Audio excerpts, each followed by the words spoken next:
Assalamualaikum warahmatullahi wabarakatuh.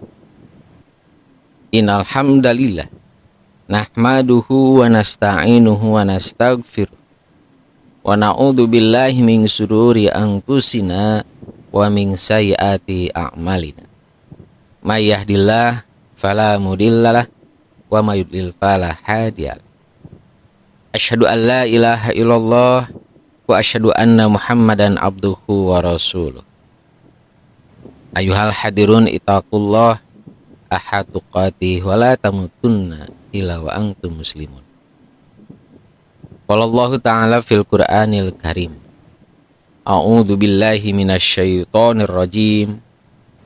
Walaqad karramna bani Adama wa hamalnahum fil barri wal bahri wa razaqnahum minat thayyibati wa fadalnahum ala katsirin mimman khalaqna tafdila. Shadaqallahul adzim.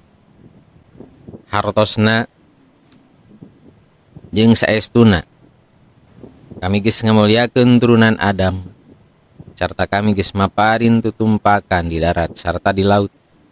Pon kitu deui kami geus maparin rejeki ka maranehna tina rupa-rupa kadaharan anu harade. Jeung kami geus ngunjulkeun maranehna kalawan pohara punjulna batan makhluk-makhluk liana anu ku kami diugakeun.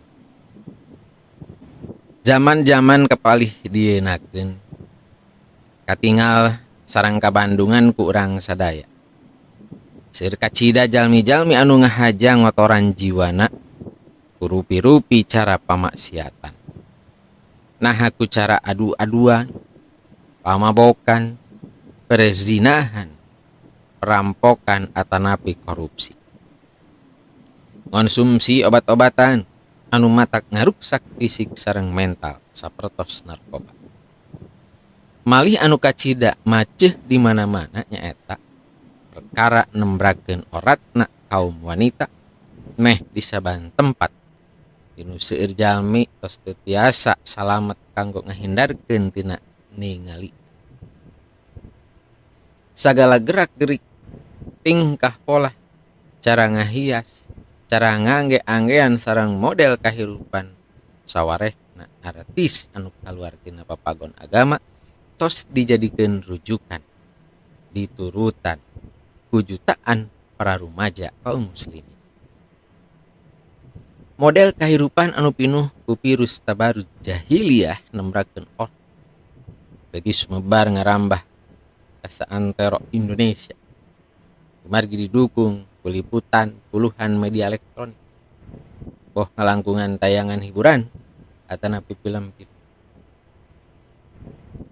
Sistem kahirupan nu pinuhan ku nembrakeun orat atanapi tabarut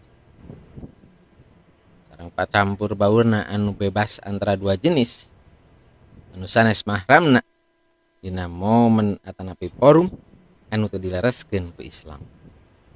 Dina zaman ayeuna tos dianggap hal anu biasa sareng sapertosna tos teu ngaros dosa.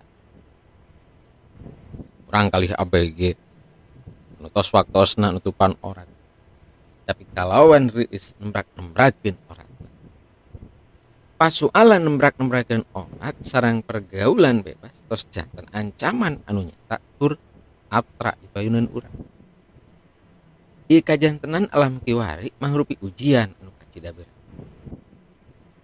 Habuna sebagian polah kaum Hawa anu tos beuki ngipisan rasa isin.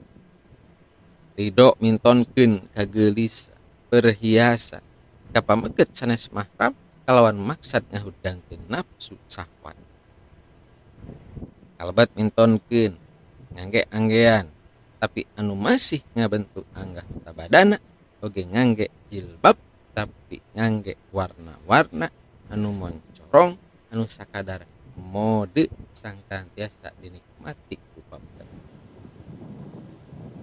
Hal ieu sakumaha pidawuh Kanjeng Nabi Muhammad sallallahu alaihi wasallam, ma taraktu ba'di finnasi fitnah adarru ala rijali minan nisa.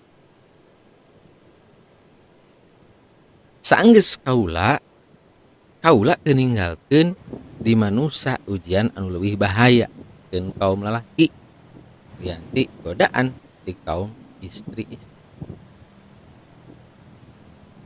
Hadis riwayat Turmudi. Kaum muslimin muslimat kedah sadar yen budaya ningalikeun orat pergaulan bebas ngarupikeun program ti jalmi-jalmi anu teresep Islam pikeun ngancurkeun umat Islam cara merangan akhlak jeung ngancur leburkeun ajen-ajen kulawarga.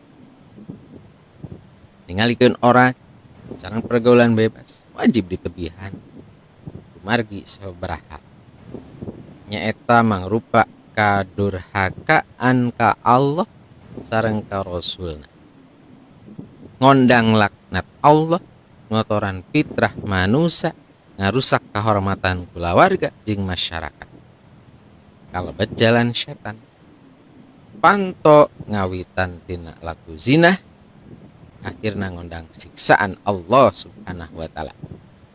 Kumargi sakitu kalebet pembinaan kawitan anu diharamkeun dina ajaran Islam saupami para sepuhna nganggekeun anggean anu masih nembrakeun oratna kamurang kalih anu teu acan nincak balik di luar bumi.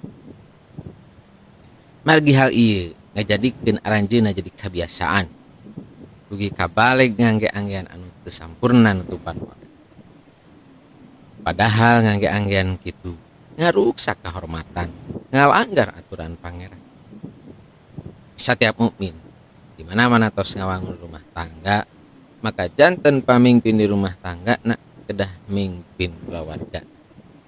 Pemimpin wajib ngageui masihan pangajar sareng ngajak kana jalan anu supados aya dina pamaliharaan sareng lindungan Allah subhanahu wa ta'ala.